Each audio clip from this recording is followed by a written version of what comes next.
படுத்த உடனே தூக்கம் வரணுமா உங்களுக்கு? நல்ல டீப் ஸ்லீப் இருக்கணும் அப்படின்னு விரும்புறீங்களா? காலை எழுந்த உடனே ஃப்ரெஷ்ஷா இருக்கணும். உங்களோட டே வந்து நீங்க ஃப்ரெஷ்ஷா ஸ்டார்ட் பண்ணணும். நல்ல எனர்ஜெட்டிக்கா ஸ்டார்ட் பண்ணணும்னு விரும்புறீங்களா? படுத்து ரொம்ப நேரம் தூக்கம் வர மாட்டேங்குது. புரண்டு புரண்டு படுத்து 11 மணி, 12 மணிக்கு மேல தான் தூங்குறோம். அல்லது இடையில டிஸ்டர்ப் ஆயிட்டு ரொம்ப தூக்கம் கெடுற மாரி இருக்கு. அதனால டே ஃபுல்லா ரொம்ப டயர்டா இருக்கும். இந்த சிரமங்கள்லாம் இருந்துச்சுன்னா, இந்த பாயிண்ட் ரொம்ப ஹெல்ப்ஃபுல்லா இருக்கும். அருமையா தூக்கம் வருங்க. ட்ரை பண்ணுங்க. லொகேஷன் சொல்லித் தரோம் பாருங்க.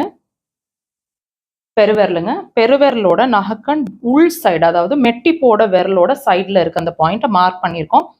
தெரியுதா பாருங்க. இந்த பாயிண்ட்டை உடலை நோக்கி இந்த மாதிரி இப்படி ப்ரெஷர்ஸ் கொடுக்கணும். உடலை நோக்கி ஒரு பெண்ணோட டிப் வச்சுட்டு, அல்லது விரல்களை வச்சு ப்ரெஷர்ஸ் கொடுக்குறீங்கன்னா இந்த மாதிரி டீப் ப்ரெஷர்ஸுங்க. இன்னைக்கு நீங்க அதை உங்க தூக்கத்துல டிஃபரன்ஸ் பார்க்கணும்னு விரும்புறீங்கன்னா ஒரு 3 to 4 டைம்ஸ் ஆகுது இன்னைக்கு நைட்குள்ள செய்ய ட்ரை பண்ணுங்க. தூங்க போறதுக்கு ஒரு 1 hour முன்னாடியும் செய்யுங்க. நல்ல ரிசல்ட்ஸ் இருக்கும்.